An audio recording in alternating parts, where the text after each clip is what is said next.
3:07. Aquí estamos de nuevo. Por cierto, hoy ha muerto un personaje siniestro donde los haya. Os comentaremos algo dentro de unos minutos. Un personaje cuyas fechorías, cuya maldad diabólica queda reflejada en una fotografía. Esa en la que junto a la policía que le está deteniendo muestra la palma de su mano en primer término, y en la palma de la mano de este asesino miserable aparece el pentáculo como signo satánico. El merodeador nocturno Richard Ramírez, un tipo tenebroso, un tipo sádico, un tipo que dejaba marcas, simbología más o menos demoníaca o satánica, y que acabó con la vida de 14 personas entre 1985 y 1984, y estaba en el corredor de la muerte. La muerte le ha alcanzado de otra forma. Luego contamos todo eso. Es un clásico del mundo oscuro, por desgracia. Por ahí hay que pensar más que... A mí me sorprende como algunos estudiosos de los crímenes llegan ya casi no a idolatrar, pero hablan de las figuras como si fueran, no sé, hay que recordar a las víctimas más bien, ¿no? Alguna de las víctimas, entrando por las ventanas o por los jardines, llegó a arrancarles los ojos. Se presentaba como un fantasma. A veces la víctima se despertaba y estaba sentado, fumando un cigarrillo y riendo. Por desgracia, esa risa era la última que iban a ver en su vida. Toda California prácticamente se empapeló con el retrato robot de un hombre que fue ya compañía de un apodo de los más siniestros que os podéis imaginar. Ahora que tenemos noticias y que estamos esperando además novedades que ojalá no se cumplan en torno al terrible caso de ese monje Shaolin, entre comillas, y que además algunos compañeros nuestros como Javier han podido conocer haciendo cosas que no ha hecho ningún periodista, como estar en el lugar de los hechos donde ahora se busca la policía cuerpos, crímenes. Se está hablando de una cosa tremenda. Estamos esperando tener algunas informaciones para ofreceros algo que no va a poder ofrecer nadie, sobre todo con la visión de Javier, ese cara a cara de alguna forma inesperadísimo, ¿no? Porque luego esa persona que dice que tiene poderes o que representa filosofías orientales se convierte, de momento dicen ya, en un asesino en serie, ni más ni menos que en Bilbao. El mundo nos aterra en ocasiones, ¿no? Y Richard Ramírez es emisario de toda esta podredumbre mental que llevan los asesinos en serie. Vamos a, para desintoxicar, porque luego entraremos en ello, a hablar de otra cosa, no sé si más agradable o no, diferente desde luego. Me enseñaba Santiago Camacho, antes de empezar el programa, un chiste, una viñeta gráfica. ¿Cómo es la viñeta, Santi? Pues es una viñeta que va a estar en la prensa norteamericana de hoy ya domingo, y que presenta una caricatura del presidente Barack Obama con unos cascos, con unos auriculares enchufados con una clavija al planeta Tierra. Sus ojos están sustituidos por 2 cámaras de vigilancia, y en esos auriculares hay escrita una palabra: PRISM, P-R-I-M-S.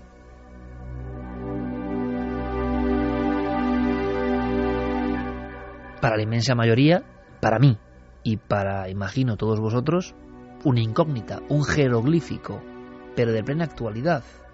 ¿Qué hay detrás, Santi? Comienza nuestro proceso de investigación. Pues fíjate, una vez más, y ya van unas cuantas, una de esas cosas que durante muchos años ha sido calificada como una de esas chorradas de los conspiranoicos, una de esas fantasías inusitadas, pues de repente ha pasado a las páginas de los más prestigiosos periódicos mundiales. Vamos a empezar la historia por el principio. Imagínate la redacción del Washington Post, la misma redacción, curiosamente, a la que se dirigió un Garganta Profunda a los periodistas Bernstein y Woodward para desentrañar las miserias de la presidencia del presidente Richard Nixon, donde se recibe una llamada de un misterioso personaje que los cita, quién sabe, tal vez como ese Garganta Profunda, en un parking público, para revelarles una información de vital importancia.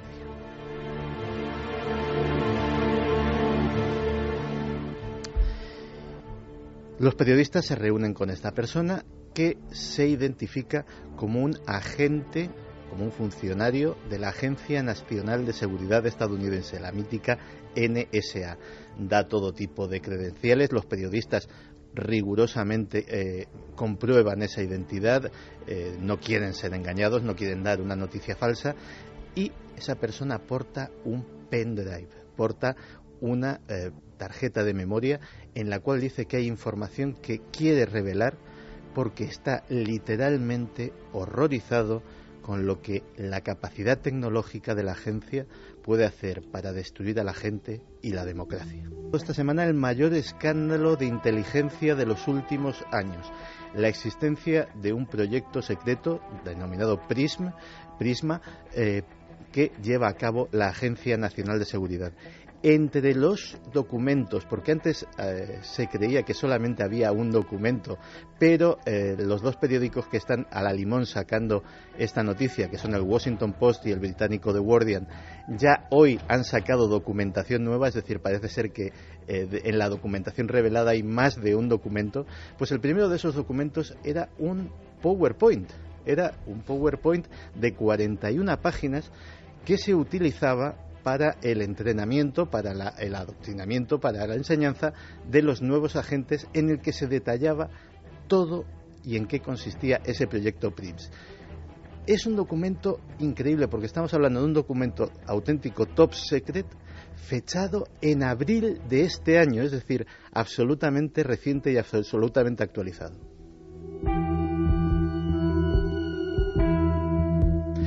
¿Y qué dice en esas 41 páginas del PowerPoint, de las cuales no han sido todavía desveladas todas por estos diarios?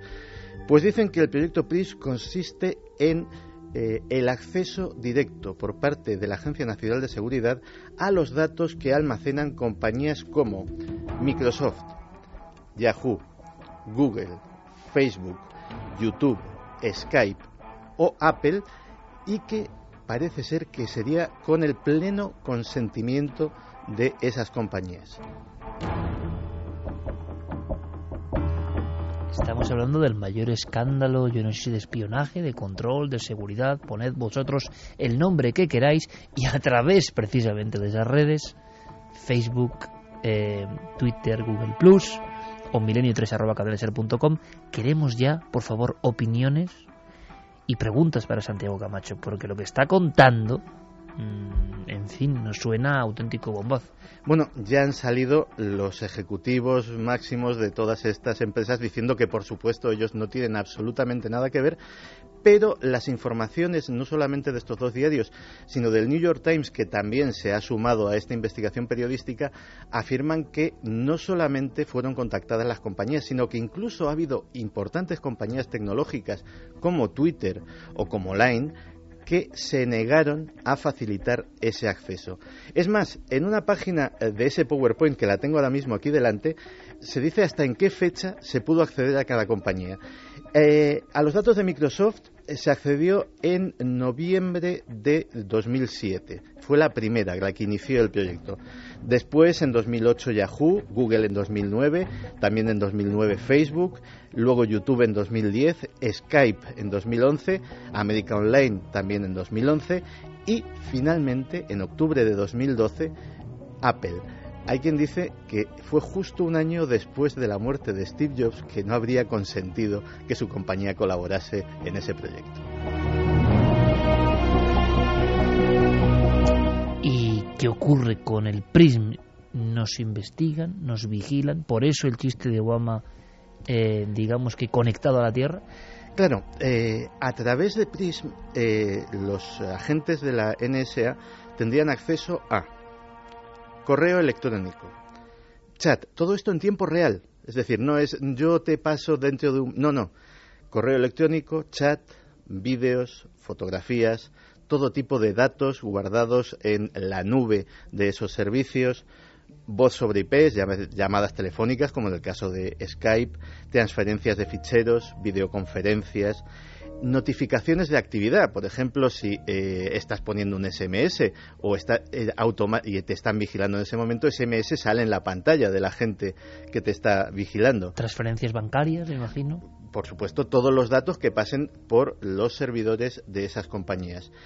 Y, de hecho, para hacernos una idea, al principio hubo muchas reticencias, pero, y esto es ya de las últimas 24 horas, el director nacional de inteligencia, James Clapper, ha tenido que salir a la palestra para confirmar la existencia de PRISM. Eso sí, para confirmarla, dando aclaraciones porque se estaba dando una información un poco exagerada. Él dice que esto se hace para proteger a América del terrorismo, que solamente se vigila a determinadas personas y que, bueno, es vital para identificar y responder, cito textualmente, a las muchas amenazas a las que se enfrenta nuestra nación.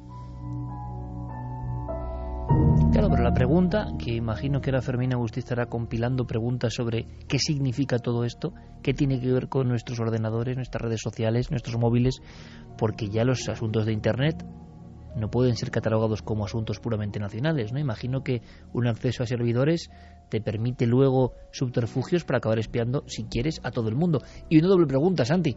Yo no sé si esto es normal o de perogrullo, o ya lo intuíamos que los servicios de inteligencia tienen que tener acceso a lo que hacemos.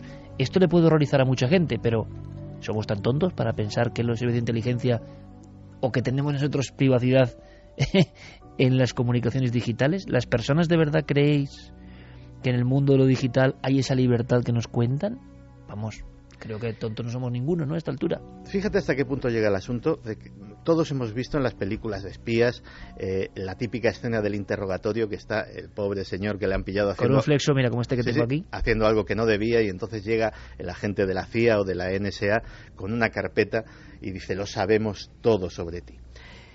Se hacen, según esa información periodística, 24.000 de esas carpetas, no físicamente, sino digitalmente, 24.000 informes al mes. Los británicos, que tienen una alianza con los servicios secretos estadounidenses, también tienen acceso a este sistema. Y esto ha caído, por ejemplo, en la Unión Europea, ha caído como una bomba y como un jarro de agua fría. Porque, por ejemplo, claro, se dice que se usa para el terrorismo. Porque los europeos nos creemos que sí que somos libres, ¿no? Claro, pero tú imagínate la cantidad de cosas, como por ejemplo informes financieros, presupuestos. Hubo un caso hace años que fue muy célebre, que fue que una compañía norteamericana, Boeing, y una compañía europea, Airbus, optaban por un contrato para vender sus aviones a una línea aérea extranjera. Siempre que pasaba esto, Boeing daba los contratos, daba los pliegos de condiciones con mejores condiciones que su contraparte europea. Y la gente empezó a sospechar, y parece ser que con razón, que los servicios secretos norteamericanos estaban de alguna forma ayudando a su empresa compatriota, interceptando las comunicaciones que deberían ser confidenciales de la competencia. Es decir, estamos ante un escándalo de consecuencias mayúsculas. Pero es que hoy mismo The Guardian ha publicado un nuevo documento, un nuevo informe, y claro, la gente que se creía, los de la NSA, que solamente tenían ese PowerPoint, decían: bueno, admitimos la existencia de PRISM y aguantamos el chaparrón como podamos. No, hoy The Guardian ha desclasificado también la existencia de una cosa que se llama el Boundless Informant, el informante sin barreras, digámoslo así. Es el programa que se utiliza para analizar la información que viene de aquí. Es capaz de analizar, agárrate a la mesa, 3 billones de piezas de información al mes. Es decir, prácticamente todo lo que pasa por esas sedes de datos. Por otro lado, además, esa investigación periodística ha tenido que hacer frente a esos desmentidos de las empresas, pero claro, hacen estos periódicos una pregunta muy clara. Dice: bueno, vamos a suponer que la Agencia Nacional de Seguridad está entrando en vuestros sistemas sin que vosotros sepáis nada. Pero es que vuestra información está codificada. Alguien le tiene que haber dado las llaves criptográficas para interpretar la información de vuestros servidores. ¿A eso cómo respondéis? Y de momento todo el mundo ha dado la callada por respuesta. Estoy imaginando a Guillermo León cuando concepcionikerjimenez.com o lanadelmisterio.com podéis acceder en cualquier momento para toda la información de este equipo de milenarios. Repito, la noticia sería en una noche muy bonita, porque hoy me informaba Fermín Agustí, porque lo decíais vosotros, claro, siempre la voz del público. El 9 de junio, hace un año, estábamos en Alerta OVNI 2012, ¿eh? Ha pasado un año del Alerta OVNI 2012 y hoy hablamos un poco de conspiración global. Mañana, por cierto, tenéis toda la información, Cuarto Milenio a las 10:30 de la noche, 10:30 después del fútbol. Bien, claro, la sensación es: me están espiando desde Estados Unidos, no hay libertad real, es decir, todo lo que yo publico, envío, me guardo, considero secreto, otros lo pueden ver. Claro, yo pensaba que eso estaba hasta conocido, o sea, que las personas escriben en el ordenador sabiendo que en el fondo, si los servicios de inteligencia quieren escucharte o espiarte, lo van a hacer. Hombre, se ha hecho toda la vida con micrófonos y cosas más burdas. ¿Cómo no se va a aprovechar la panacea de Internet? Que parece que todo es de todos y todo está en mundos que no tienen paredes y que todo fluye. Pues claro, si todo fluye, alguien ahí escuchando. Y eso, yo creo, ha ocurrido desde que nació. Tenemos libros clásicos, ¿no? Como el de Mostazo y demás, de vigilancia de las comunicaciones, hace ya casi 10 años. Pues cómo se habrá perfeccionado hasta ahora. Vamos simplemente, Santi, para saber qué opina el público, que la mayoría, yo creo, utiliza el ordenador, el móvil, y si cree realmente que esto es una cosa horrible, si ya pensaba que esto ocurría evidentemente desde el inicio de la propia creación de Internet, que surge en el ámbito militar, no lo olvidemos, y su opinión personal. Fermín. Hola, Iker. Sara dice: ¿qué se supone que hacen con esta información? ¿Es para saber nuestros trapos sucios por si algún día resultamos molestos? ¿Santi? En realidad, la información de ese tipo para un servicio de inteligencia es vital. A lo mejor la mía no, o la de... Bueno, igual la tuya sí. O la de nuestro oyente, o la de cualquier persona normal. Pero imaginémonos, por ejemplo, que queremos tener acceso a las decisiones políticas de un determinado país, y que conocemos absolutamente todos los secretos de X miembro del gobierno con el que queremos firmar un acuerdo comercial, o que queremos que presente una moción en la ONU a nuestro favor, etcétera, etcétera. Y sabemos, pues, o que le gusta el sadomasoquismo, la pornografía infantil, que le es infiel a su mujer, o cualquier otra cosa que nos podamos imaginar. Pero me pregunto, Santi, ¿eso no se ha hecho siempre? ¿Con Internet o sin ella? Pero es que antes había que currárselo. Es decir, antes había que poner a un... Ahora te dan ya todo hecho el propio usuario, ¿no? Antes había que poner a un señor siguiéndole a las 24 horas del día, haciendo fotografías, había que colarse en su casa, pincharle el teléfono, ponerle micrófonos. Ahora te lo dan todo hecho apretando un botón desde casa. Eso es una especie de echelon que parece pasado de moda a lo bestia, ¿no? Efectivamente, es exactamente eso. Es el planteamiento de echelon, pero ya absolutamente pasado de rosca. No te puedas imaginar la que hay montada dentro de la NSA buscando al topo o buscando al filtrador. O sea, es la caza del hombre, que parece ser que de momento no han tenido suerte. Es curioso, Santi, o sea, dominan el mundo, espían en todo el mundo, como todas las naciones, me imagino. Están en los servidores más potentes del mundo, los que sirven la información que creemos que es la libertad, y sin embargo también hay, bueno, sus filtraciones. Y resulta que desde dentro un topo no le puede localizar. A este no le ha leído ningún mensaje, no le ha leído ningún pendrive. Él ha sacado la información a la antigua usanza y no le han pillado. Es decir, la destreza de un individuo al final ha podido con el sistema establecido. Más mensajes. JM Portillo Moriel dice: entonces el consejo que sería eliminar todas las cuentas en redes sociales. Hombre, yo ya te digo, o sea, a fin de cuentas... depende de quién seas y depende de qué información pongas. De momento esta información dice que, por ejemplo, Twitter, llegaron estos señores, trajeados o no, no lo sabemos, a hacerles la propuesta, y ellos se negaron rotundamente, y hubo otras personas que tampoco accedieron a darles esa puerta abierta a sus servidores. Pero no, igual lo vuelven a intentar, ¿no? Sí, luego hay otra cosa que se están empezando a plantear, y por eso decía que la reacción en la Unión Europea está siendo muy virulenta, y es que los propios gobiernos europeos se están dando cuenta de que dependemos de grandes gigantes norteamericanos en los que volcamos toda nuestra información incluso vital para nuestras empresas, para nuestra economía, para nuestra defensa o para nuestra política. Pero eso sí que es muy curioso, eso es clave, Santi, es decir, la panacea de los sitios gratuitos, de los niveles de almacenaje, infinitos casi, todo el mundo se lanza y luego se da cuenta de dónde ha lanzado su información. Claro. Es decir, ha pasado el tiempo, estos señores pueden acceder a esto. Bueno, ya, pero es que tú lo has volcado ahí y nadie se lee, incluso la letra pequeña muchas veces, ¿no? Entonces, una cosa en la que están empezando a insistir mucho determinados parlamentarios europeos es que Europa debería de tener grandes empresas de comunicación y grandes empresas de nuevas tecnologías para ser más o menos autónoma en ese sentido, como por ejemplo hace China, que mucho le criticamos su cerrazón a la hora de blindar su Internet de influencias externas, pero cosas como esta parece que le dan un poco la razón. Es curioso porque Internet también es la globalidad, por tanto la posibilidad de grandes potencias, digo yo, de luchar en buena lid por los mejores productos, y resulta que, ¿qué me has mencionado? Facebook, Google, Yahoo, Microsoft, Apple, todos. O sea, pero también quiere decir que la inteligencia de esas personas para crear esos imperios, algunos no han nacido de la más absoluta nada. Es decir, también hay que pensar en por qué estas personas, esta iniciativa, yo no es que sea proamericano ni antiamericano, yo pienso en las personas y en las obras, lo demás me da igual. Pero es curioso que en un mundo tan globalizado y más o menos en posiciones que podría haber muchos más países con capacidad de servidores similar, productos similares, redes sociales con el mismo éxito o más, ¿por qué no? Si la red y cómo se ha creado Facebook, cómo se ha creado Google, cómo se ha creado Yahoo, a veces han sido chavales realmente, ¿no? ¿Por qué en América? ¿Qué hay ahí? También es un buen análisis, ¿no? Sí, ¿Qué iniciativa hay ahí? Hay personas que piensan, hay personas que revolucionan, y nos puede gustar o no, pero todos le damos luego la manzana, qué bueno es este teléfono o el otro, y resulta que es americano.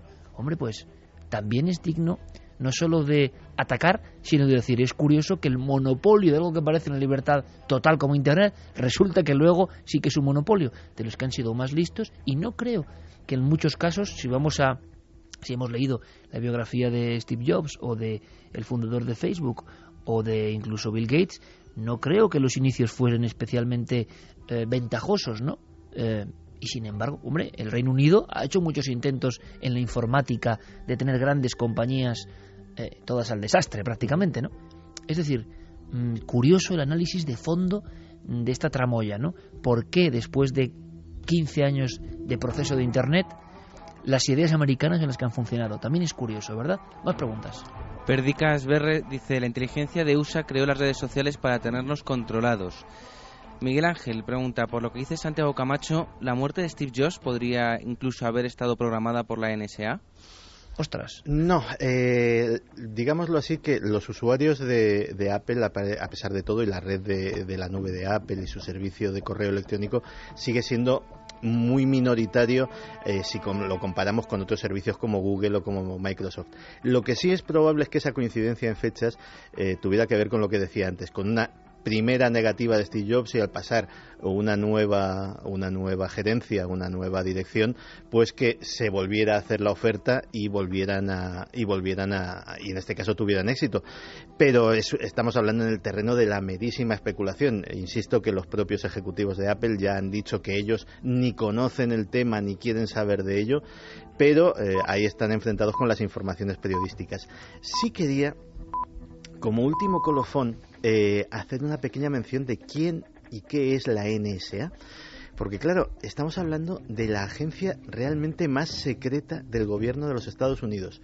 Nadie conoce su presupuesto, nadie conoce cuánta gente trabaja para la NSA, nadie conoce dónde están sus instalaciones. Tiene un centro en Fort Meade, que es, digamos, su sede central, pero nadie sabe dónde están sus otros edificios. De hecho, hay un cálculo hecho por una fotografía por satélite del tamaño del aparcamiento de Fort Meade, y es un aparcamiento, parece ser que como para 18.000 coches, con lo cual calculan que puede haber unas 18.000 personas trabajando para la NSA, pero ya hay quien ha dicho que el aparcamiento tiene plantas subterráneas y que habría que elevar el número de trabajadores de la NSA a 36.000. Pero fíjate, dos datos. Esa sede de Fort Meade gasta $21 millones al año en electricidad. Nadie sabe en qué gastan tanta electricidad. Y segundo, dentro tienen su propia fábrica de aparatos electrónicos. No compran absolutamente nada al exterior. No dependen de ninguna casa comercial para comprar sus aparatos de comunicaciones, sus aparatos informáticos, etcétera, etcétera. Todo lo fabrican dentro de la planta que tienen en esas instalaciones de Fort Meade. Yo no sé qué pasa con Santiago Camacho, que lo conozco hace tanto tiempo y me sigue sorprendiendo todas las noches. Ahora, estoy seguro que ese portátil que él tiene ahí es de los más vigilados. O sea, yo lo tengo claro. Es el de Guillermo León y seguramente el de Diego Marañón. Son 3 ordenadores que estoy seguro están constantemente escaneados. No sé si por la NSA o por quién. Terminemos con una hilera de mensajes simplemente para captar vuestra indignación o vuestra opinión. Dani Domín dice, ¿a cambio de qué consiguen el acceso a esos servidores? Muy buena pregunta. supongo que en buena medida estamos hablando de empresas norteamericanas. Si ese acceso es como ha publicado la prensa, es un acceso al que han accedido las empresas, primero se apelará a su patriotismo. Ellos dirán, lógicamente, el país está enfrentado a una amenaza terrorista internacional, etcétera, etcétera, y como buenos americanos, pues debéis contribuir, lógicamente, a ese esfuerzo. Ya otro tipo de contrapartidas... A ver quién se niega también, ¿no? Ya te digo que ha habido quien se ha negado, pero... Y ya pensar en otro tipo de contrapartidas, pues ahí solo podemos especular. Mr. Postman decía, ¿qué podemos hacer para defendernos? ¿No tendrían que ser ellos quienes fuesen transparentes a nosotros? ¿Podemos negarnos? Hombre, podemos negarnos, y de hecho hay cualquiera que bucee un poquito en internet y se interese por el tema, hay formas en las que puedes poner, no tanto blindar, pero sí ponerle muy difícil al curioso la entrada en tus informaciones y en tu privacidad. Claro, si estando en el estado en el que estamos, en una democracia, en un sistema occidental, etcétera, etcétera, no debería de pasar nada. Ahora, imagínate esta herramienta puesta en manos de un estado policial. Imagínate que la Stasi, que tenía hasta los olores corporales de cada uno de los ciudadanos de la República Democrática Alemana, hubiese tenido esto a su disposición. Esto en manos de y es por eso por lo que es este Garganta Profunda ha accedido a revelar esta información y la ha puesto en conocimiento público, porque él teme, y no infundadamente, que, bueno, en el estado actual, vale, pero ¿y si un gobierno o la propia NSA o cualquier otro organismo que tenga acceso a esa información quiere entrar en la tentación de tener más poder del que constitucionalmente le corresponde, de ser más que el presidente, de ser más que el gobierno, de poner o quitar al gobierno con toda esa información? Porque los partidos políticos también tienen emails, y los candidatos presidenciales, y también tienen teapos sucios que tuitean o que charlan por correo electrónico. ¿Y si alguien tiene esa tentación de empezar a jugar con toda esa información y manejar el país a su antojo? Pues es por eso por lo que esta persona, que unos calificarán de héroe y otros de villano, pues ha puesto en manos de la prensa esa información. Aunque también lo que está ocurriendo ahora mismo, y con figuras muy célebres de todos los ámbitos, la política, diría que hasta el espionaje, no lo sé, porque ya lo que está pasando es qué fácil lo ponen a los espías hoy en día, ¿no? Porque casi todo el mundo, aunque no se lo piden, está contando su vida íntima, dónde está, qué es lo que hace. Estoy en este restaurante, me voy a no sé dónde, y luego se queja alguien. Bueno, está muy bien, pero es muy curioso. El espionaje ahora lo tienes sencillísimo, y con un par de teclas puedes saber lo que hacen muchas personas que parece que no son conscientes de que están dando esa información, ¿no? Fíjate que lo hemos comentado aquí alguna vez, que lógicamente el principal objetivo de estas iniciativas, que sería por ejemplo Al-Qaeda hace tiempo que ya no transmite absolutamente nada, ni por teléfono ni por internet. Como mucho, y ya están empezando incluso, parece ser, a sustraerse de ese método, utilizan pendrives que llevan mensajeros físicamente en sus bolsillos o escondidos en... Se está volviendo el mensaje casi del mensajero que lleva un papiro, lo decías un día. Sí, Santi. Pero ya incluso les parece poco fiable que la información vaya en un soporte, por muy codificada que vaya o por muy criptografiada que vaya, y parece ser que están pasando a los mensajes memorizados, o sea, a la antigua, de yo memorizo el mensaje y yo soy el mensaje, sin que haya ningún soporte por medio.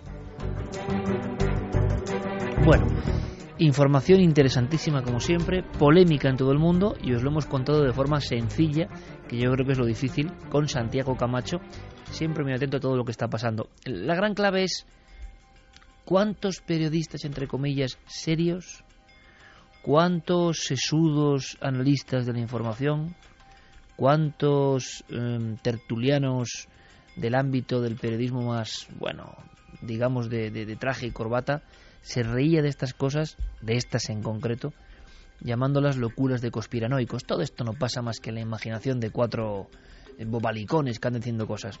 Otra vez, y van unas cuantas en los últimos años, eso que era tontería, ahora sí que les preocupa, ahora sí que escriben de ello. Ahora resulta que la fantasía era verdad.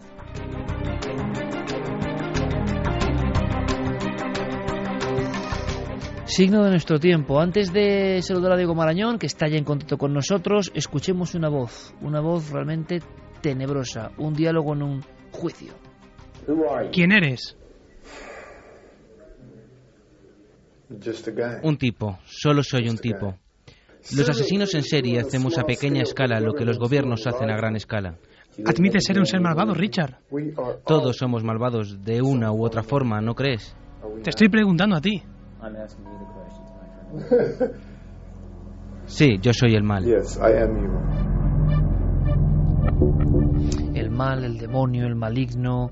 Ave Satán, dijo a los magistrados enseñándoles el pentáculo en la mano. Cuentan, leyenda o verdad, parece que verdad, sus propias palabras, que él salía en el año 84 a vagar por algunos lugares en Los Ángeles, se ponía como ritual los cascos con AC/DC, que vaya mala publicidad en ese momento, imagino, para el grupo que no tenía nada que ver, y eso, salía de caza, por eso se convirtió en el merodeador nocturno. Ese cartel del Reto Robot al final consiguió su objetivo, porque Richard Ramírez fue casi linchado por un grupo que, viendo el Reto Robot, lo identificó de inmediato, y es verdad, huía de un lugar después de cometer una de sus fechorías. Él aseguró que mataba creyendo que no iba a ser atrapado porque estaba amparado ¿por quién? Por Satanás. Y este ser demoníaco, que duda cabe, Diego Marañón, compañero, buenas noches. Buenas noches, Iker.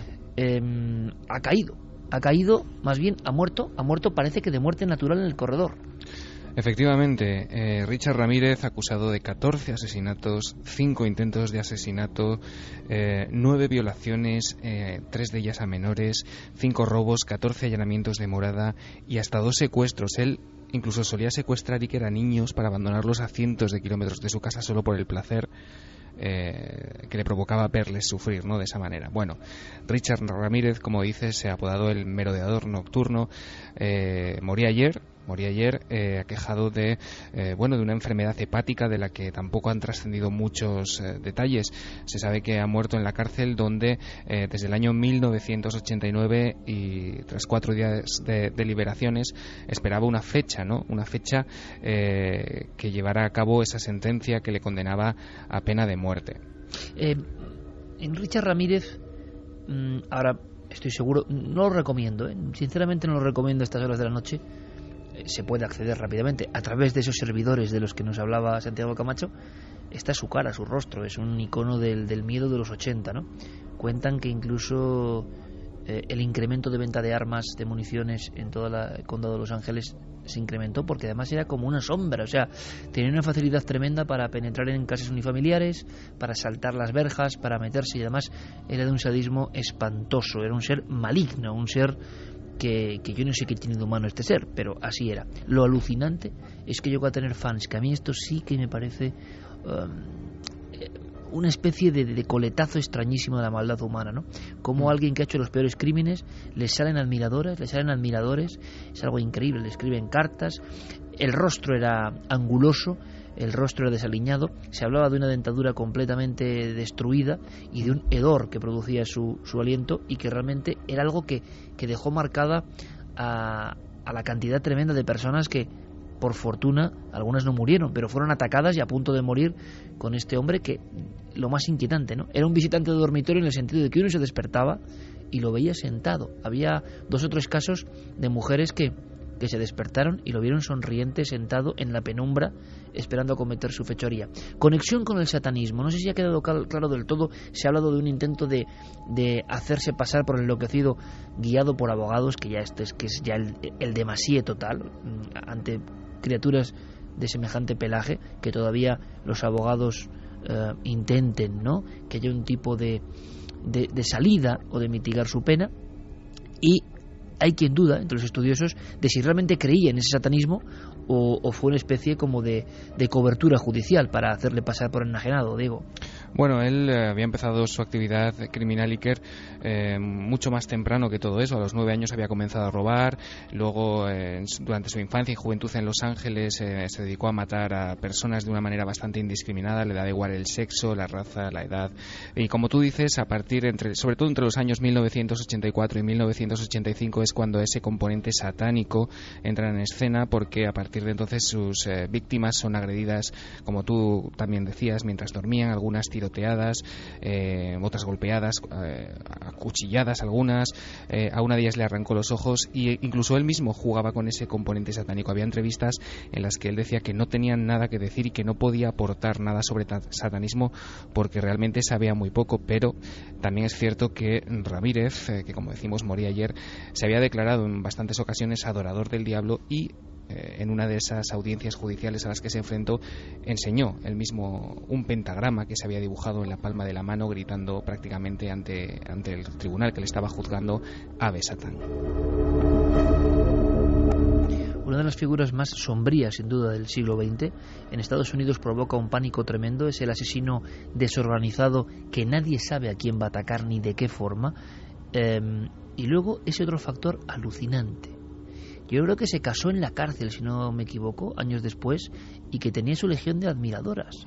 Esto sí que yo creo, yo no sé si para sociólogos, investigadores de la mente humana, es que no ha pasado con uno ni con dos, sino que ha pasado con varios criminales. Con Ted Bundy, por ejemplo. Claro, pero es que encima el caso de Richard Ramírez era tan desagradable, tan sádico, tan bajo a todos los niveles, como, hombre, es cualquier asesinato, pero es que este encima era con una alevosía.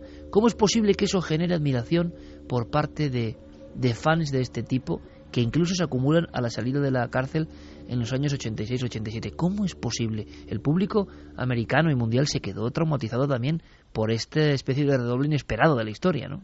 Pues sí, la verdad es que esto, como tú dices, es un componente, parece que bastante propio, ¿no?, de la mente de estos criminales, de los asesinos en serie. Lo curioso es que, afortunadamente, no todas las, digamos, las víctimas a las que se enfrentaba y que eran mujeres se vieron influenciadas, ¿no?, por esa especie de magnetismo que parecen desprender estas personas, ya que casualmente quien logró prácticamente atraparle fue su última víctima, una mujer que sobrevivió a su ataque y que, bueno, fue lo bastante fuerte como para, tras el ataque de Richard Ramírez, se asomó por la ventana, lo vio escapar en una furgoneta Toyota de color naranja y se lo comunicó a la policía. Pero como dices, esto es algo de lo que podría hablarnos, por ejemplo, Vicente Garrido, que es un especialista en todos estos temas y que a lo mejor deberíamos contactar con él o que nos cuente qué puede haber detrás y por qué estas figuras sí que, como dices, parecen atraer a legiones de fans, de admiradoras. Yo es algo que tampoco puedo entender. Yo creo que en Cuarto Milenio en su día hicimos algo de Richard Ramírez y vino Garrido precisamente, que ahora además estará muy atento, y yo no sé si la semana que viene podremos dar datos o no de este otro caso que nos ha conmocionado en Bilbao con el Shaolin y todo lo que parece que se va descubriendo. Me contaba Javier que el último dato, que ya es alucinante, es que hay un álbum de fotos y que la Archancha, según publica Crónica del Mundo, está pensando ya en 9 víctimas, ¿eh? Esto ya es una cosa terrorífica en un sitio como Bilbao, que también dices, ¿cómo en Bilbao puede desaparecer gente y que nadie se dé cuenta, más o menos, ¿no? Que no es tan fácil, que es un lugar con una orografía muy especial. Santi, hay una cosa que me inquieta sobre Richard Ramírez, que me parece una de las figuras más espantosas de la historia de la criminología, por todo lo que rodea el caso. Lo que hablamos, primero, genera un pánico muy especial, un pánico en una comunidad porque es alguien que no sabes cuándo va a atacar, ni cómo, ni por qué, ni cuál es su motivación. Pero esta segunda fase, que a veces lo decíamos tú y yo fuera, ¿no? Incluso llega este aura de algunos asesinos, que esto me parece increíble, llega a tocar o a rozar de alguna forma. Es como cuando se hace un museo de un asesino en serie. Pues tú dices, bueno, pero ¿esto qué es? O sea, ¿esto qué es? ¿Qué estamos aquí adorando? Una cosa es contar un caso y otra cosa es saber, habría que hacer un museo de las víctimas, me imagino, en todo caso, o sea, no del asesino. Esa especie de aura extraña que influye en los investigadores, pero influye, y se ha demostrado, yo no lo estoy inventando, en el sexo femenino, que es algo que nos deja como traumatizados un poco, ¿no? Sí, de hecho, en cierto sentido tiene mucho que ver con el impulso de transgresión, la atracción hacia lo oscuro. Pero alguien que ha violado, desgarrado, descuartizado y sacado ojos a mujeres, y lo admiran mujeres, eso. Fíjate, ¿sabes quién? Es alucinante. ¿Sabes quién dejó plasmado negro sobre el blanco perfectamente esa situación mucho antes de que se produjese? Bram Stoker. Drácula ejercía sobre sus víctimas, ejercía sobre las mujeres que sabían quién era y que sabían lo que hacía, ejercía esa misma fascinación. Es verdad que este Richard Ramírez, desaliñado, hediondo y lo que tú quieras, pero representa un poco el vampiro de la noche también. Exactamente, representa la sombra. representa no solamente la sombra, sino un ser que ha abrazado esa sombra, que no la oculta, y de alguna forma pues es un personaje que fascina. En el caso de los investigadores es distinto. El caso de los investigadores, fíjate, a mí eso, le voy a decir, me pone de muy mala leche, de verdad, Ya, pero también me refiero más, fíjate, a los investigadores policiales o a los investigadores o a los criminólogos que los cazan.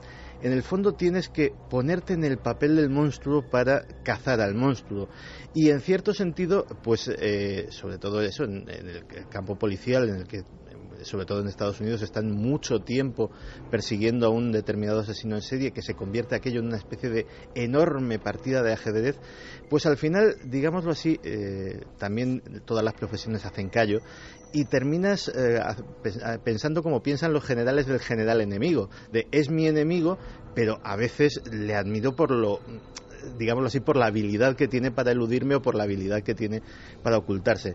Pero en cualquier caso son, concretamente Ramírez y por ejemplo Henry Lee Lucas, eran verdaderas pesadillas para sus perseguidores, porque el propio Henry Lee Lucas lo decía, no hay nada peor para la policía que un asesino en serie que un día estrangula a alguien en una ciudad, dispara a otro en otra, apuñala a otro en otra, y que ni siquiera saben quién es ni qué puede hacer. Muchas veces los propios asesinos en serie caen víctimas de sus propios rituales, de sus propios sistemas mentales, de su propia organización, pero como muy bien los has definido, los asesinos en serie desorganizados son los más difíciles de atrapar, y gracias generalmente a afortunadas casualidades, como fue en el caso de Ramírez. Richard Ramírez, el merodeador nocturno, la mítica, que también por eso irradia en ocasiones, yo creo que desgraciadamente pues llega a calar hasta los persecutores de estas figuras tan extrañas, ¿no? 1984-1985, 14 víctimas, 14 muertes. Siempre la víctima se olvida, ¿no? Ahora ya no está entre los vivos Richard Ramírez, y yo estoy seguro que en el reino de las sombras también la guardan, claro. Vamos a pasar rápidamente a otra historia, no sé si sombría o no, pero que dejó muchas incógnitas. Era una historia que suena en la sintonía de Diego Marañón y su Créalo o no, porque merece la pena, porque la sintonía que nos puso de un misterioso programa de televisión nos puso los pelos de punta.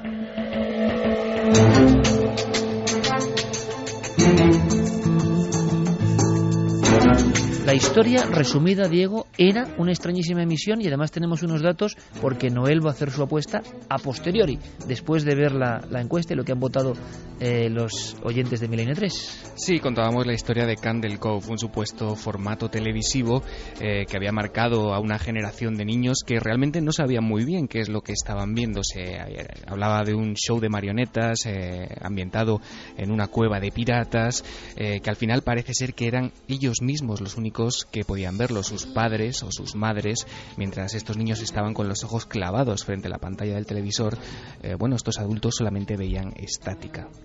Candle Cove, y además una especie como de extrañísima sintonía con voces de niños, y había uno que era el señor Arrancapiel. El señor Arrancapiel como personaje. ¿Cómo quedó la encuesta? Diego, ¿tienes por ahí los datos? Sí, tengo los datos a medias porque Guillermo León los ha ocultado para que no... Vamos a ver. Fermín. Pues prácticamente un empate técnico. Verdadero 50,3, falso 49,7. Para ponérselo difícil a Noel, Decíamos que el oráculo iba... es increíble. Siempre hay desventaja entre una parte y otra de la balanza, pero esta ocasión no. Prácticamente empate técnico para que Noel lo tenga más difícil, pero él va a demostrar su poder, estoy seguro. Noel Calero, oráculo milenario, 38-3 es la estadística, ¿no? De la profecía inversa, que es lo difícil, profecía inversa. Esta emisión de los niños, años 70, ¿real o no, compañero? Fuera. Dice que no, sin dudarlo, como siempre. Se pone con el 49 y pico %, ¿no? Noel dice que no es real. Sí. Joder, Noel nos está defraudando últimamente bastante, Vamos a dejar de preguntarle ya. Sí, porque nos está hundiendo un poco la estadística. Noel ha acertado, efectivamente. 38 errores y 4 aciertos. Esto empieza a ponerse complicado, ¿no? Esto sí, no, está remontando. Es muy curioso. Debe ser los últimos coletazos de la temporada que le dan fuerza. Hay que felicitarle, pero Candle Cove, por tanto, fue un fraude, una especie de mito de... Efectivamente. Sabes que hemos hablado algunas veces en Milenio 3, cuando hablábamos, por ejemplo, del Slenderman, del hombre delgado, de esta especie de fenómeno que de unos años a esta parte se ha convertido en algo bastante frecuente en Internet. Son los famosos creepypastas. Bueno, pues esto... ¿Creepypastas? Sí. Son estas historias que se inventa, por ejemplo, una persona en un foro y que a partir de ahí crecen y se convierten en auténticos mitos de la red. Se hacen videojuegos. Bueno, te cuento rápidamente un par de datos. Bueno, pero el público, es verdad, ha engañado esta historia. El público, porque 50% decía que era real. Sí, el público ha caído en la trampa, en una trampa que tendió en el año 2009 un artista web que se llama Chris Stroop, que es el inventor de este formato. Él se dedicó a postear en un foro recuerdos inventados, y luego la gente se dedicó a seguirle la broma y a rescatar características de este programa, a cada cual más inquietante, ¿no? Bueno, a partir de ahí Chris Stroop ha recibido ofertas para llevar incluso esta idea al cine, hacer series de televisión realmente basadas en esta idea de Candle Cove, de un programa que solamente pueden ver los niños, porque la verdad es que es bastante atrayente. Pero es muy buena idea, ¿eh? Claro, Solo los niños ven una emisión que no ven los padres. Buenísimo. Es buenísimo. Y Chris Stroop hasta el momento se ha negado... Tiene Santi una cara diciendo alucinante. Alucinante total, ¿eh? La fantasía de la red en ocasiones supera cualquier ficción. Un día, a ver si Guillermo León, que nos estará escuchando, nos cuenta una historia que él vivió, y lo dejo como créalo o no, ¿eh? Él la vivió. Él sabe de lo que hablo. Y es una historia que tiene que ver con los inicios de Internet. Y da mucho miedo. Se llama Pantalla Azul. Un día si quiere lo comenta. Quedaros, por favor, podéis indagar, no sé si habrá alguna pista remotísima. Años 90, Internet empieza a instalarse, y en algunos ordenadores una misteriosa pantalla azul que comunica con cosas. Ya si quiere Guillermo un día que lo cuente. Vamos con la siguiente historia, Diego, rapidísimamente. Sí, muy rapidísimamente. Esta historia es que prácticamente no sé ni cómo planteártela, Iker, porque es un rumor, prácticamente no hay historia hilada, no hay argumentos. Se habla en Internet, en ciertos foros, en ciertos correos electrónicos, de que hay zonas en Estados Unidos, concretamente se señalan algunos puntos prácticamente perdidos, de Texas, de Tennessee, la ciudad de Knoxville, en el que si tú vas paseando tranquilamente con tu mochila en una excursión a plena luz del día, te puedes encontrar con campos absolutamente plagados e infestados de cadáveres que se están pudriendo al sol, cadáveres que están colocados de cualquier manera encima de coches destartalados, cadáveres que están descomponiéndose a merced de cualquier depredador.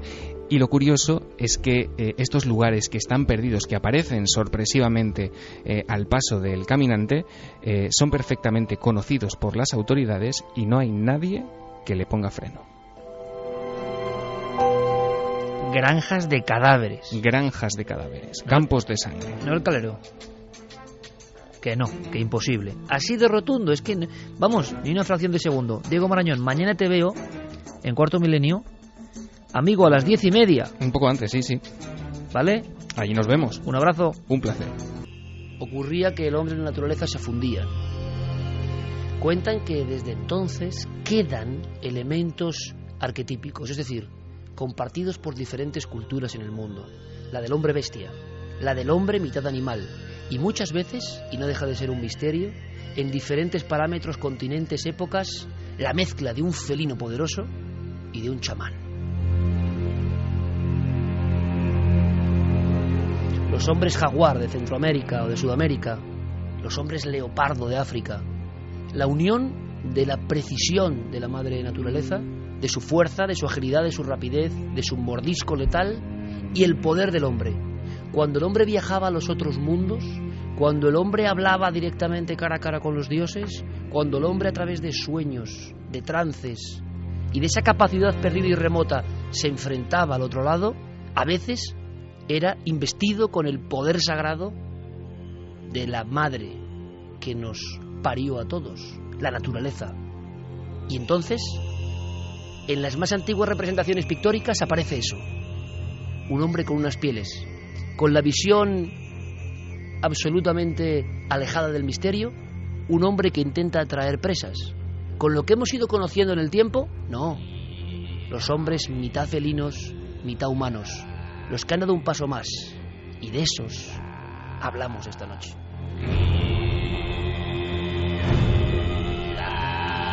Lo hacemos viajando en una sociedad secreta, porque a veces estas creencias han ido hacia esferas un poco terroríficas, y yo lo siento, tenemos un programa hoy un poco fuerte en ese contenido profundo, quizá no en el superficial. A veces una creencia antigua iba siendo recordada, perdía la esencia divina, la esencia de luz, la esencia real, y se quedaba solo con la parafernalia. Y había algunos, tiempo después, que querían ser recuperadores de la tradición para sus nuevos ritos, en ocasiones ritos de sangre.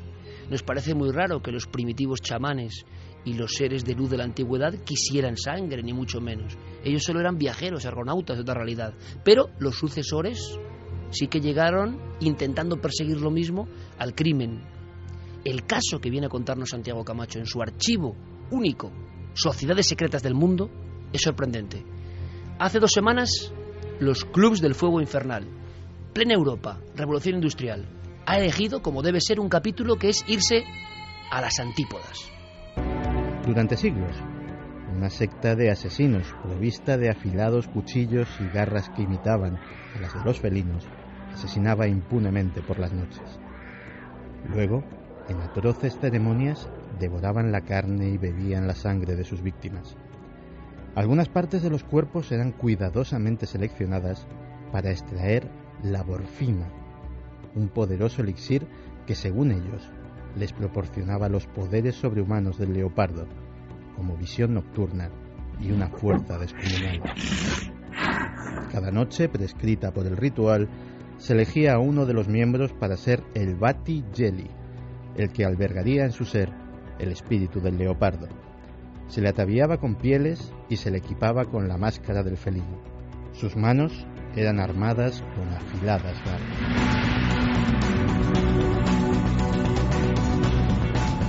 Nadie sabía quiénes eran.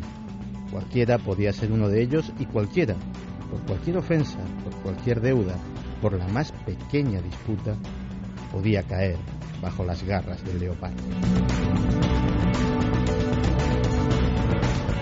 A principios del siglo XX, las autoridades coloniales hicieron verdaderas cacerías de leopardos humanos, hasta el punto de que la sociedad secreta fue considerada extinguida. Pero en 1946, los hombres leopardo reaparecieron asesinando a decenas de personas. En 1947, un hombre, Perry Wilson, funcionario del gobierno de Nigeria Occidental, se propuso acabar para siempre con esta sociedad demoníaca y convertirse en cazador de leopardos humanos. Consiguió encarcelar a Nagogo, uno de sus jefes, pero eso solo le sirvió para que los cadáveres mutilados aparecieran con cada vez mayor frecuencia. En una emboscada, el propio Wilson pudo enfrentarse a uno de los hombres leopardo, que desapareció en el bosque tras matar a uno de sus agentes, sin más armas que un simple cuchillo. Todos los que participaron en la acción estuvieron de acuerdo en que aquel ser se movía mucho más rápido que cualquier hombre. Finalmente, en febrero de 1948, Wilson consiguió localizar el templo de los hombres leopardo, un lugar de pesadilla, decorado con huesos humanos, cubierto de sangre y presidido por una grotesca estatua de un ser, mitad humano y mitad felino. Gracias a este hallazgo, Wilson consiguió llevar a la horca a 78 hombres y la sociedad se dio por erradicada, aunque hay quien dice que aún hoy, de tarde en tarde, en aldeas remotas, aparece un cadáver mutilado que trae macabros recuerdos a los más viejos del lugar.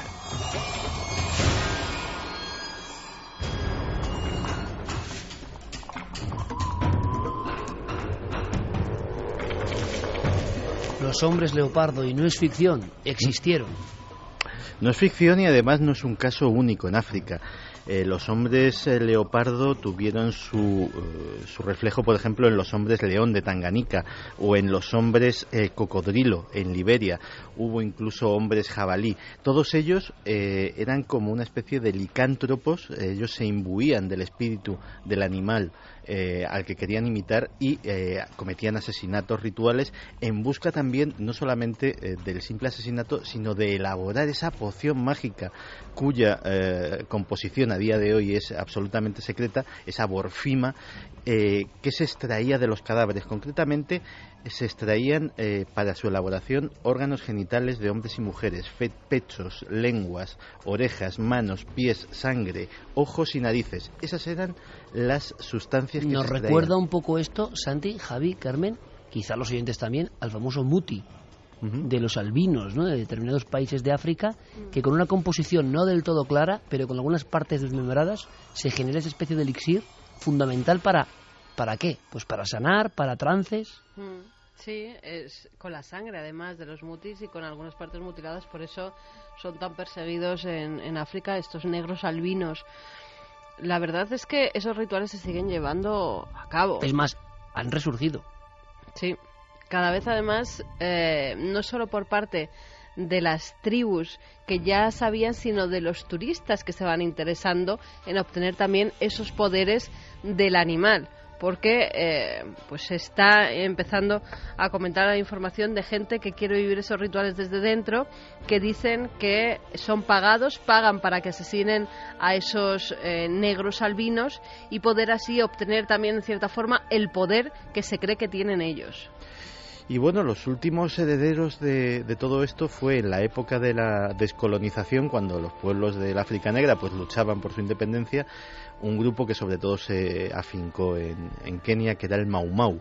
El Mau Mau solamente asesinaba a blancos, además era posiblemente pues un grupo terrorista en toda la extensión de la palabra.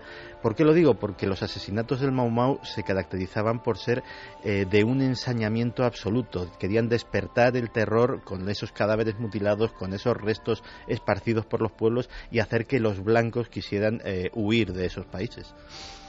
En fin, hemos conocido una página absolutamente remota, pero real, tan real como la vida, los hombres leopardo, y como una idea que es investirse de esa majestad, de esa fuerza, esa conexión con la esencia de la naturaleza, se acaba prostituyendo, pervirtiendo y convirtiendo en otra cosa que ya no tiene que ver con la naturaleza, sino con los más bajos instintos, ¿no? Y yo creo que en esa pelea siempre estamos, en ir a la madre naturaleza o a la esencia de las cosas y no dejarnos guiar por los cantos de sirena de los instintos más bajos, ¿no? En esa pelea estamos todos. Santi Camacho también, por supuesto.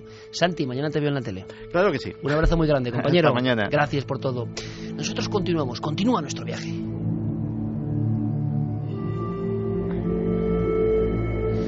Y lo hace, por supuesto, con uno de los nuestros. Enseguida hablaremos con Diego Marañón, porque ha habido algunas noticias interesantes sobre el cerebro. Vamos a ver si nos da tiempo a comentar alguna cosa importante, unas declaraciones por lo menos sorprendentes de Stephen Hawking. Pero antes, ¿os imagináis quién viene? Igual lo sabéis. ¿Lo sabéis? Sí, yo lo sé. Javi lo sabe. ¿Carmen lo sabe? Una mujer Sí. que ya ha salido clara. Vamos a dejarlo ahí. Vale. ¿Sabéis que Diego da carta blanca o luz verde para pertenecer a nuestro club? Sí, nuestra propia sociedad secreta, en la cual todos ya formáis parte, vosotros, claro, los oyentes. Pero, gente del misterio y su lado más desconocido, yo creo que esto os puede gustar mucho. Uno de los nuestros, Diego Marañón. Buenas madrugadas. Identifíquese, por favor. Soy Paloma Navarrete Varela.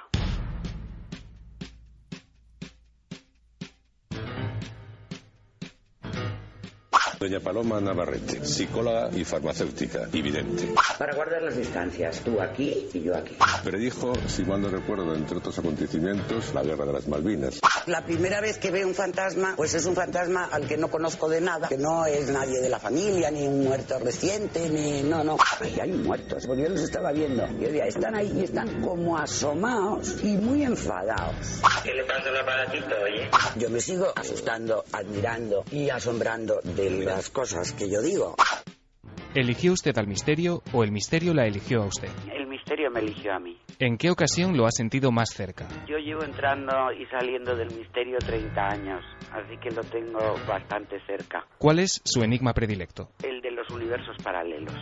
Indíqueme un lugar mágico al que siempre querría volver. Creo que querría volver a la cueva donde vi a un gran chamán transformarse en jaguar. ¿Y uno al que jamás regresaría? Pues no creo que haya ninguno. ¿Volvería incluso a Ochate? Volvería. ¿Somos producto del azar y la evolución o hay algo más? Tiendo más a creer que somos producto de la evolución. ¿Qué hay más allá de la muerte? Pues no lo sé porque nunca he estado allí, pero por las pistas que tenemos, vida. ¿Teme la llegada de ese momento?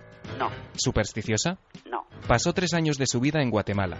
¿Qué aprendió allí? En Guatemala aprendí a utilizar mucho más mi hemisferio derecho del cerebro, que lo tenía infrautilizado, y a vivir en contacto directo con el misterio. ¿Alguna vez ha deseado no poseer la capacidad de ver lo que hay al otro lado? No. ¿Quién es su caballero andante dentro del programa y por qué?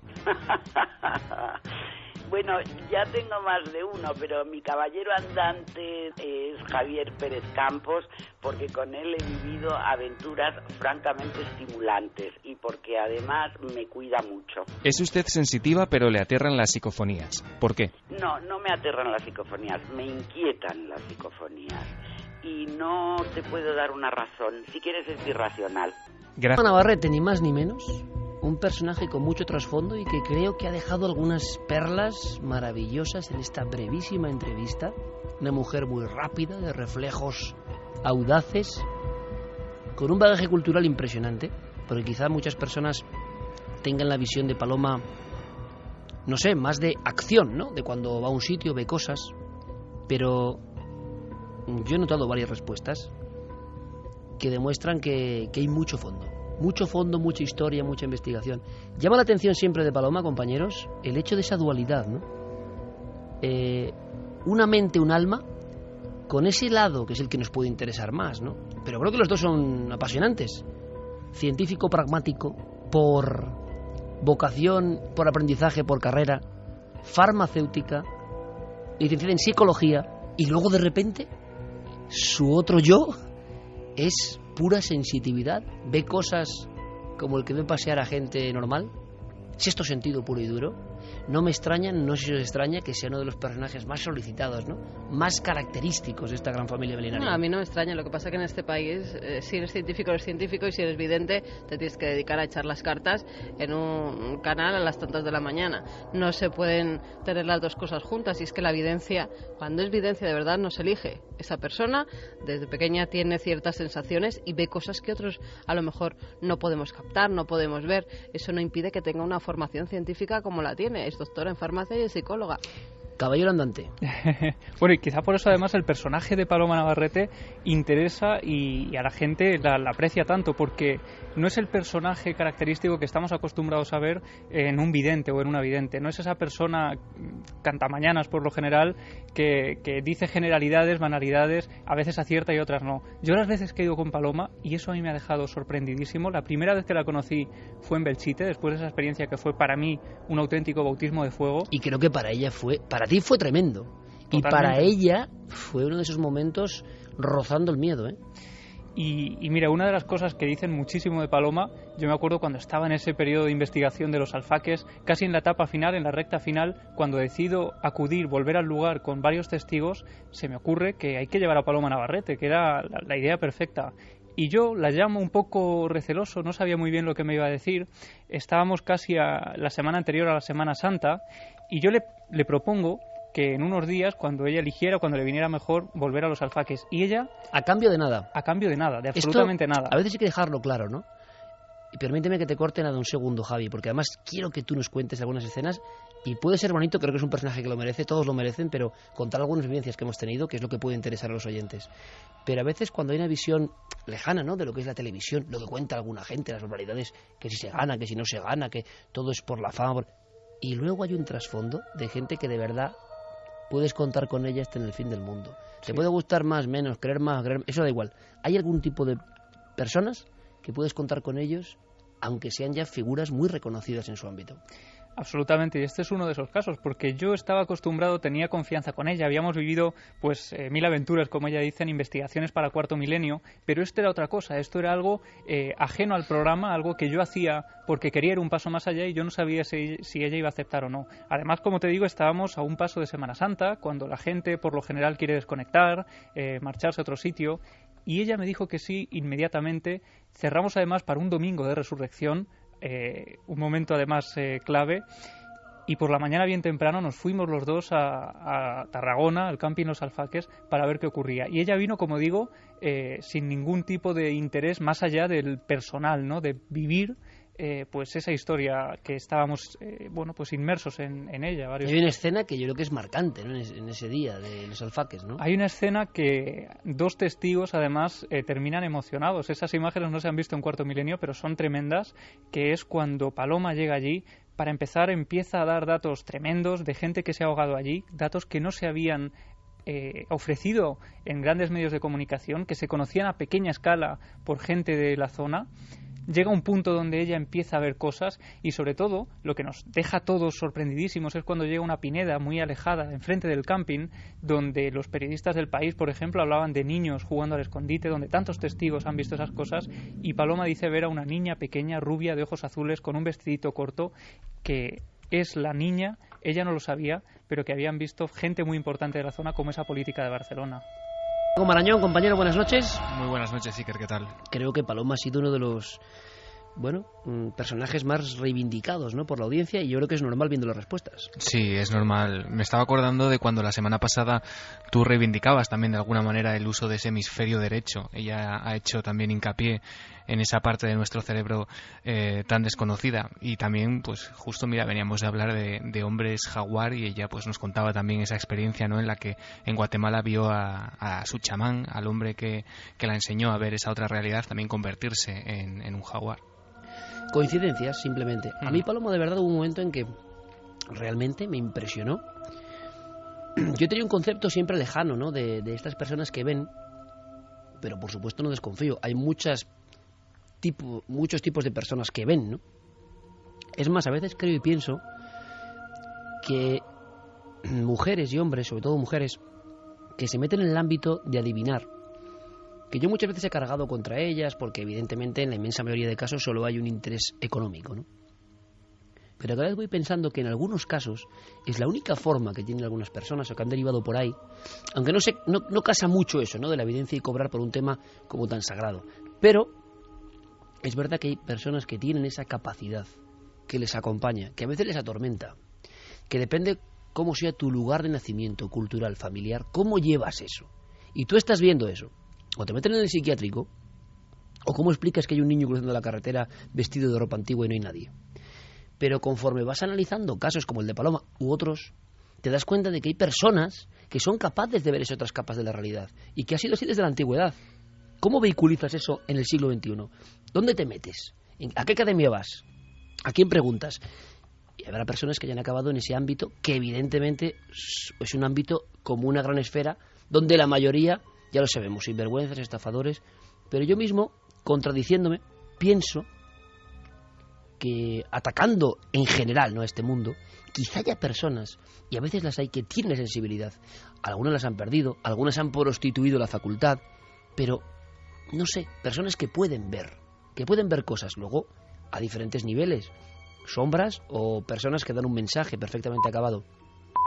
Yo recuerdo perfectamente el momento del Rubicón, de cruzar el Rubicón, cuando en Tarragona también Paloma describía una niña en una habitación y una pared que era un cuarto. Esa información no la teníamos nadie del equipo.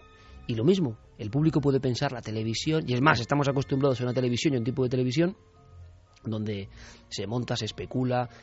Nosotros tenemos ese compromiso, nos podéis creer o no, tenemos ese compromiso, no inventamos las cosas, es decir, porque somos los primeros y queremos saber. Y el 99% de los casos, desplazando un montón de equipo, no nos pasa nada. Y seguiremos así.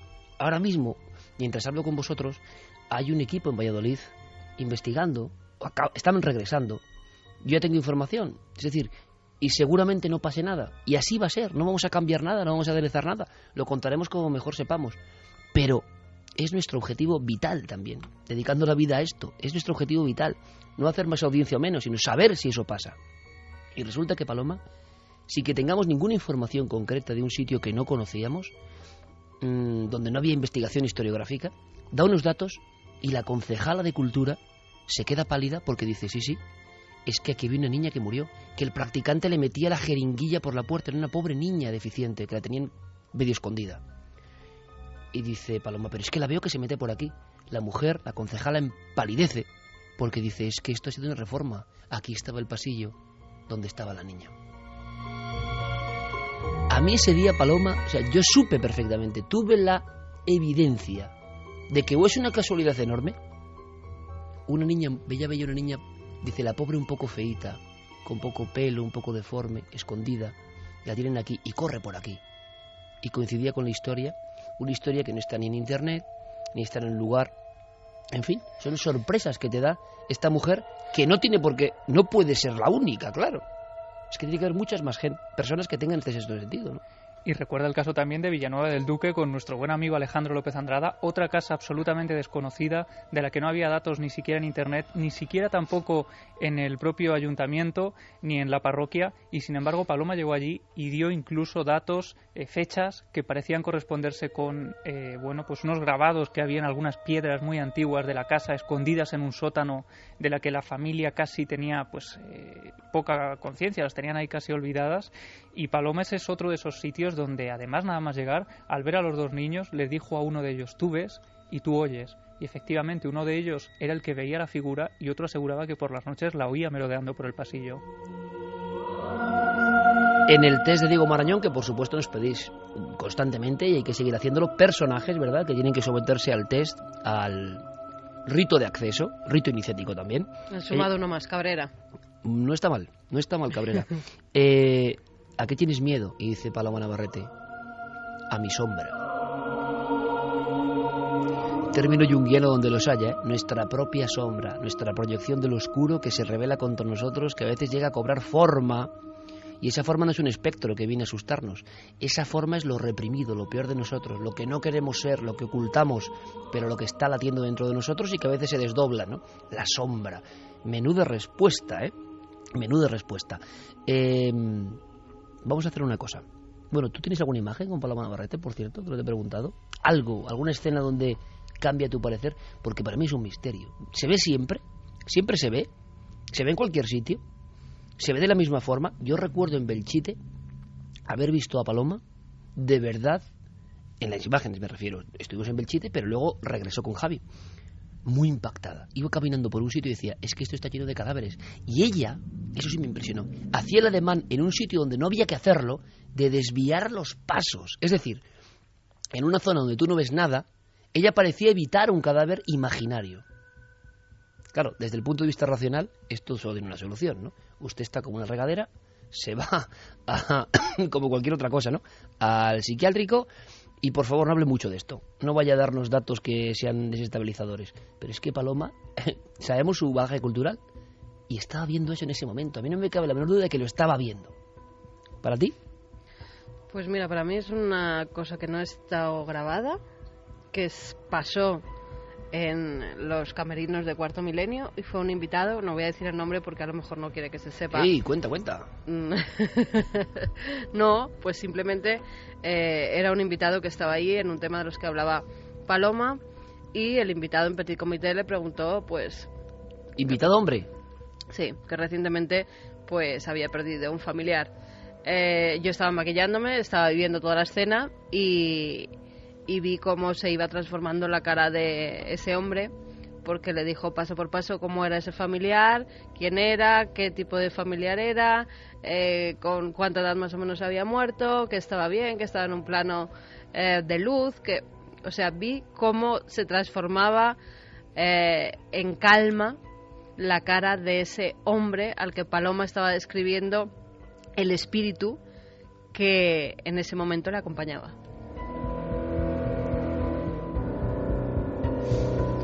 Diego, ¿se están portando bien los invitados al test de momento? Se están portando estupendamente y verás los que van a venir. ¿Te está sorprendiendo?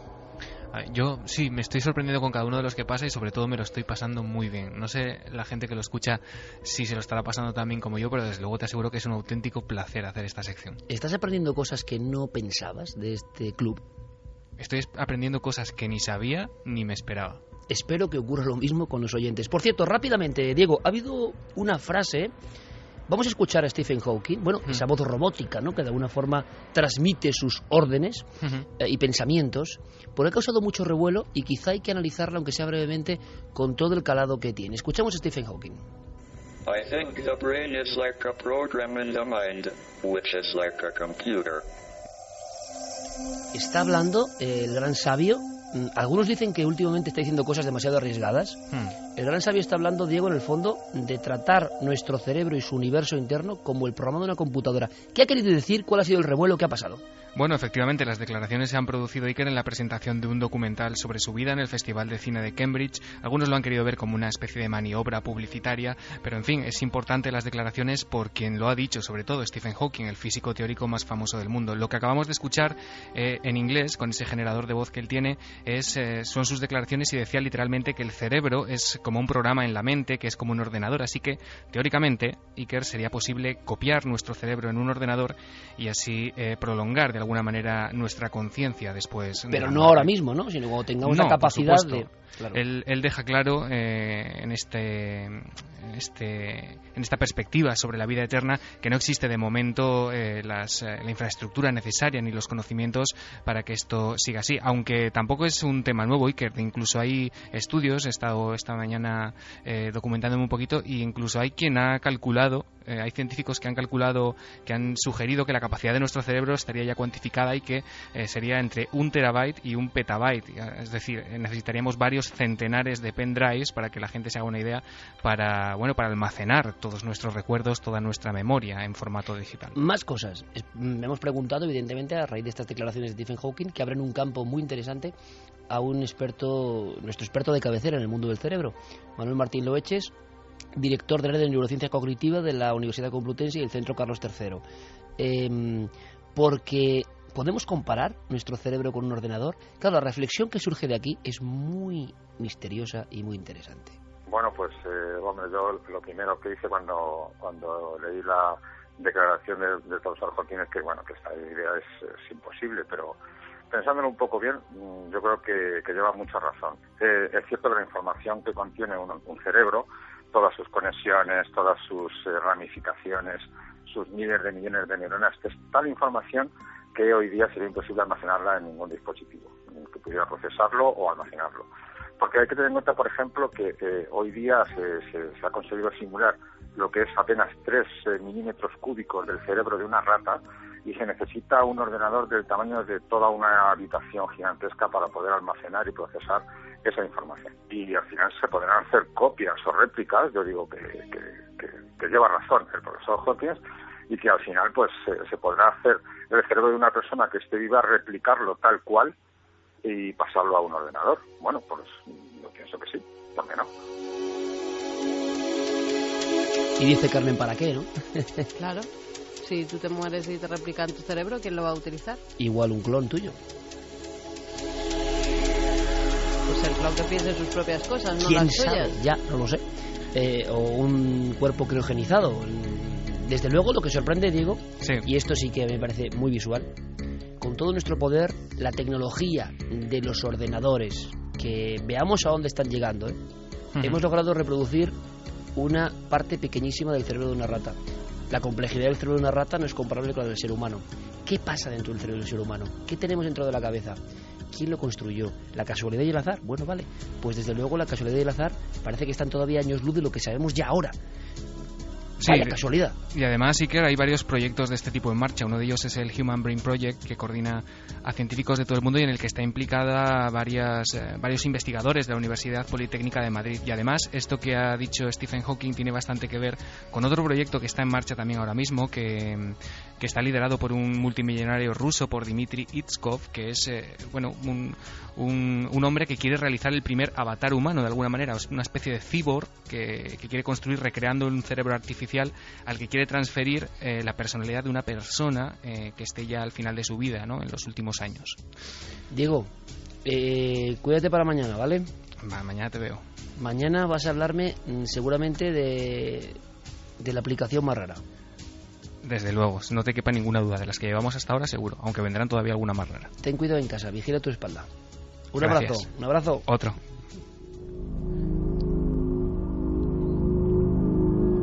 Yo ya sé por qué lo digo, Yo ya sé porque hay cosas que intentan detectar lo indetectable.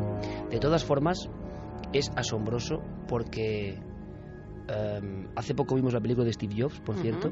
Qué personaje, lleno de misterios, y muy creyente en el misterio, por cierto. Pero con todo lo que ha avanzado la informática, seguimos estando a años luz de lo que está dentro de la cabeza a nivel biológico. Entonces eso no acabo de entender muy bien. No acabo de entender muy bien por qué nos creemos poco menos que tenemos hoy una masa informe que, bueno, hay que ver estas cosas. ¿Qué poder? ¿Y cómo nació? ¿Y quién estructuró eso? Bueno, no sé. Eso, repito, el azar y la casualidad. Pues el azar y la casualidad, si es así, que yo no me lo creo, es tremendo lo que ha generado. No estamos ni en la orilla infinitesimal de empezar a entenderlo. O sea, tenemos algo dentro de nosotros que ni las más importantes mentes mundiales científicas cibernéticas logran ni asomarse. Y eso viene por eso, por conjunciones extrañas del azar. Es un tema como para hablarlo. Yo conozco a algún doctor que habla del cerebro que dice: mire, Iker, yo no dejo de asombrarme, soy un asombrado permanente. Es como si estuviéramos asomándonos a nuestro propio enigma y quizá preguntándonos sobre el cerebro, que parece muy poco misterioso a algunos, que le parece cosa de ciencia, empecemos a ver que de verdad somos como una réplica de algo, no sé bien de qué, porque el diseñador que tuvo que estar ahí tiene que ser más inteligente si lo diseña que la obra que crea. Por lo tanto, 3:42, momento de otros territorios y luego vuestras opiniones, por supuesto. Testimonio, ¿considerabas que era importante, Javi? Era importante porque hace unos años recordarás un testimonio que tuvimos en Milenio 3 con el que abrimos el programa, que era el de Luis en el edificio Eduardo Torroja, un hombre que casi se desmoronaba, un vigilante de seguridad que era presa del pánico por los episodios que había vivido en su lugar de trabajo. Y este que nos llegaba no se quedaba corto, desde luego. Es un testimonio, el de Tomás, otro vigilante de seguridad que ha trabajado durante varios años en un auditorio de música de Madrid. ¿De aquí de Madrid? Sí, y él decía que en el año 2003, que es cuando él empieza a trabajar allí, ya desde los primeros días empiezan a notar cosas extrañas, ruidos que atribuye en un principio al desconocimiento que tiene del edificio, pero se da cuenta de que cuando llega el mes de diciembre de ese año, esos fenómenos empiezan a hacerse más y más evidentes. Primero empezó por sitios que cerraban puertas, apagaban luces y se encendían, y luego continuó pues por ya otro tipo de hechos, ya sonidos, cosas que veías que sabían de un sitio y ya no estaban, corrientes de aire helado, pues portazos, ascensores ya empezaban a subir y a bajar, puertas que se bloqueaban, y ya de vez en cuando algún sonido, alguna tecla de lo que es de alguna nota de música, de algún piano, ya sonaba, ya empezaban a sonar cosas raras. Él relataba cómo en mitad de la noche, cuando hacían las rondas, algunos de los compañeros, él incluido, llegaban a quedarse encerrados en lugares como el cuarto de baño, como algunos sitios, algunas salas, zonas perfectamente acotadas del auditorio donde no había absolutamente nadie, y esas puertas quedaban bloqueadas como si alguien las estuviera empujando desde el otro lado. Ellos hacían esas rondas en completa soledad al principio, solo había un vigilante para recorrer todo el edificio durante la noche para que no entrara nadie. Y llega un momento en el que los fenómenos son tan evidentes, como decía, que tanto él como sus compañeros empiezan a preguntar al personal que lleva allí trabajando varios años. Y esto es lo que les empiezan a contar. La cosa, ya te digo, ya empezaba a mosquearnos, y en días sucesivos fuimos preguntando así como, en plan de no llamar mucho la atención a gente que llevaba allí tiempo, sobre todo a las señoras de la limpieza, y ya nos empezaron a contar que sí, que pasan cosas, pero que tampoco no pueden hablar del tema por amenazas de la dirección, por despedirlas, para que no haya ningún tipo de problema. Y poco a poco, yo te digo, nos vamos enterando y vamos viendo y se van sabiendo cosas que, vamos, que cada vez hacen menos gracia.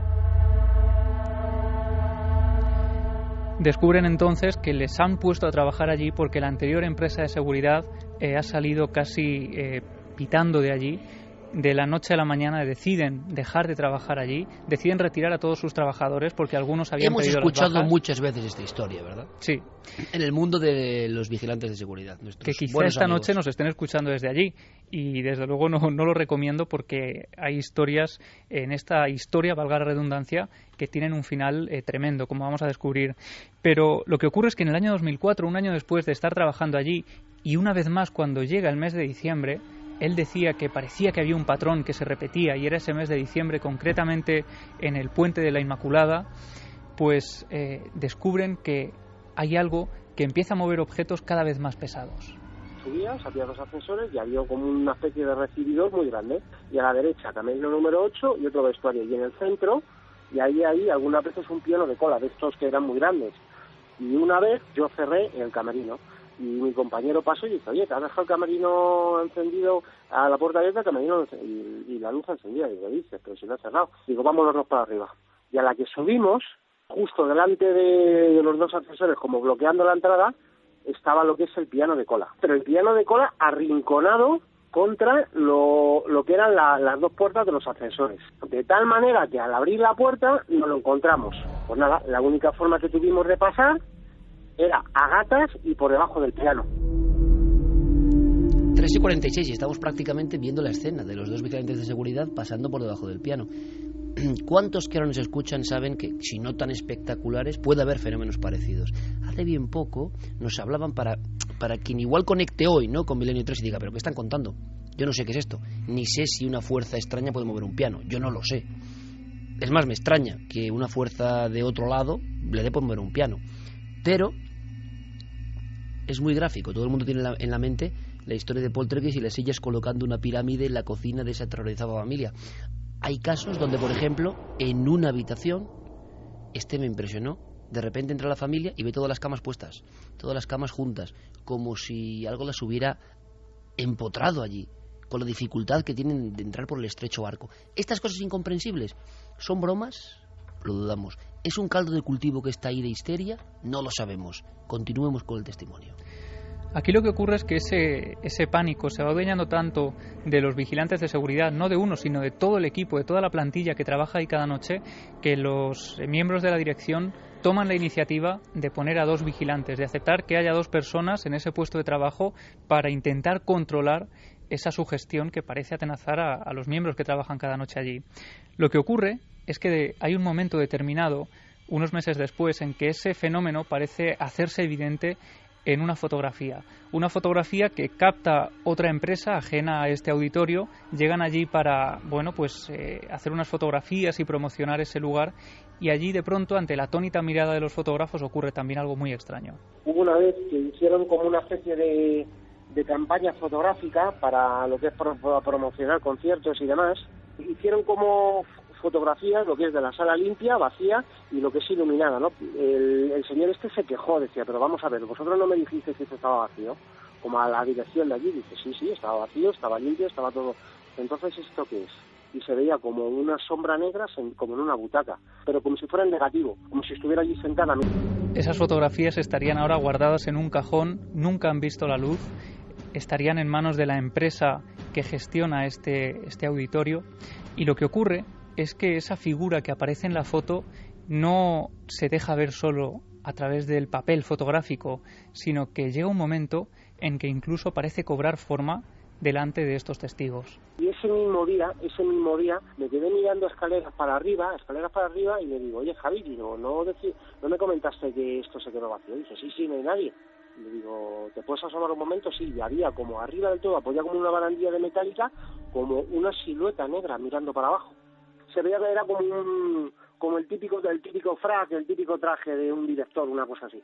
Nos dimos la vuelta, cogimos unas llaves y tal, y a la que fuimos miramos para arriba, la sombra ya no estaba apoyada en lo que las escaleras.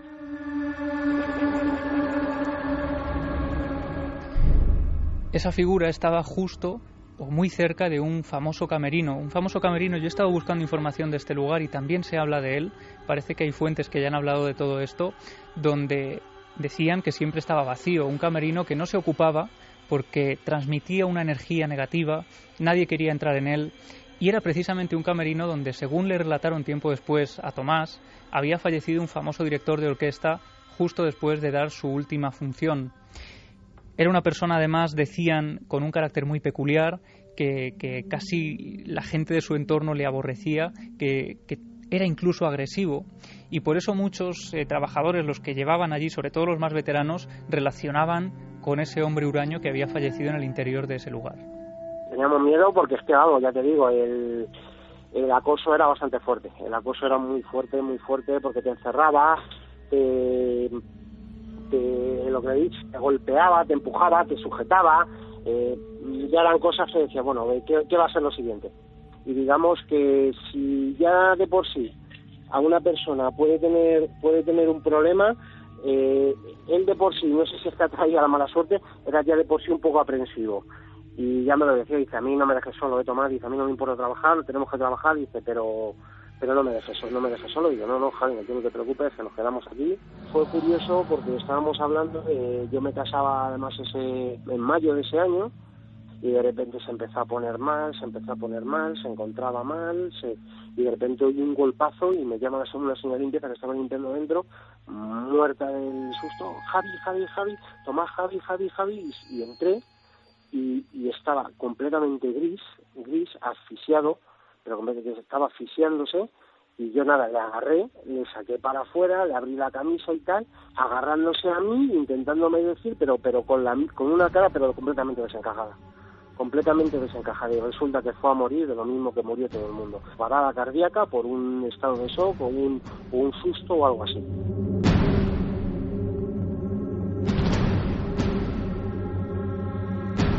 ¿Qué querría decirle ese hombre, no? Como último mensaje. Un hombre joven de 34 años, absolutamente vital, que bueno, pues no tenía ningún problema, y sobre todo hay que prestar atención a ese detalle, ¿no? Uno de tantos. Había otras personas que habían fallecido también, otros compañeros habían perdido la vida por paro cardíaco. Decían que también por la sugestión, por el miedo, por ese ataque constante al que estaban sometidos, y no solo ellos, sino que hablaban de algunos espectadores que habían fallecido también en el auditorio y de ambulancias que casi constantemente estaban acudiendo allí. Y ellos, como vigilantes de seguridad que estaban incluso en la puerta cuando terminaban las funciones para cerrar, para revisar todo, en alguna de esas ocasiones en las que aparecía la ambulancia, me comentaba que alguna mujer le llegó a decir que su propio marido había perdido la vida allí muchos años atrás también por un paro cardíaco.